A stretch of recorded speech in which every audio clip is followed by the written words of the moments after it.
In this video, I'm transforming this Ninjago set into the fantasy theme. I will show you how to use the minifigures and even the build itself in your own fantasy world. Let's not waste any more time and jump right into it. The first minifigure of the set is Evil J. You could just leave him as he is in the set, but I decided to turn him into a dark knight. He comes out only at night to protect the innocent from the undead. With his lightning sword and chain whip, there is no undead creature who is a match for the dark knight. Or is there? To build him, add a blue cape and replace the shoulder pads for these and the hood for a black helmet with black feathers.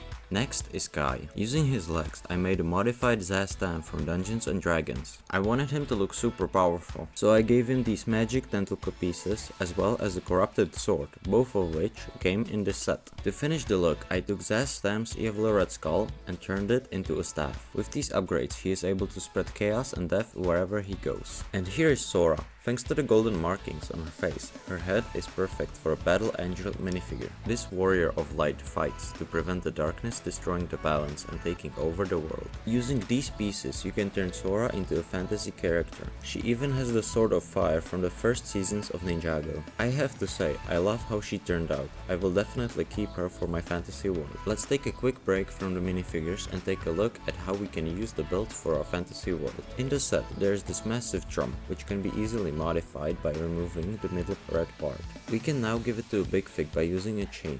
For example, by taking this Hulk and adding a bone structure, we can make an orc carrying the big drum, drumming the others into battle while striking fear into the hearts of the enemy. There's also this beautiful statue which kinda looks like Sensei Vu. If we remove the red banners and the other accessories, we can use it as a regular statue. For example, you can put it in the middle of a town square, or you can even make your own accessories for it.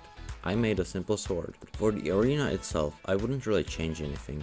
It looks great as it is. However, you could remove the statue and add a throne instead, so that your king can enjoy the show, watching warriors battle it out for fame and glory. The set even has a mechanism which tilts the stairs. Meaning, if someone tries to assassinate the king, you could simply pull this and drop them down the stairs. But now, let's get back to the minifigures. This is Togs, the master of poison. I transformed her into a witch who specializes in brewing poisons.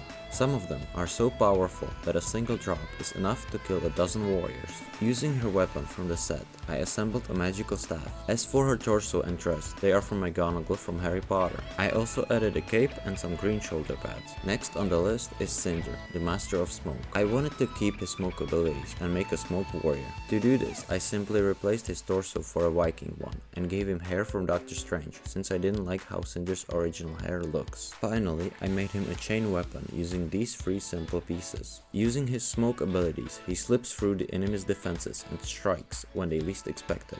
And finally, we have the Wolf Mask Warrior. I feel like his original torso and legs don't really match his mask, so I gave him new ones, which match his color scheme a lot better. To make him look more menacing and powerful, I added red shoulder pads and a red cape. Lastly, he needs some weapons, so I made him two red swords using these two pieces. You can use him as a leader for a wolf-themed faction or just a regular warrior. I would highly recommend this set. It has some great builds and minifigures. It looks amazing and, as you just saw, offers many options for customization. It's also a lot bigger than I anticipated. All of that combined with a fair price of $50 makes this set a must-have for any Ninjago or fantasy fan. And that was everything I had for you today. Make sure to let me know which transformation was your favorite in the comments down below. I hope you enjoyed the video, and if you did, then make sure to leave a like. Also, if you don't want to miss any future videos, then subscribe. I would highly appreciate it.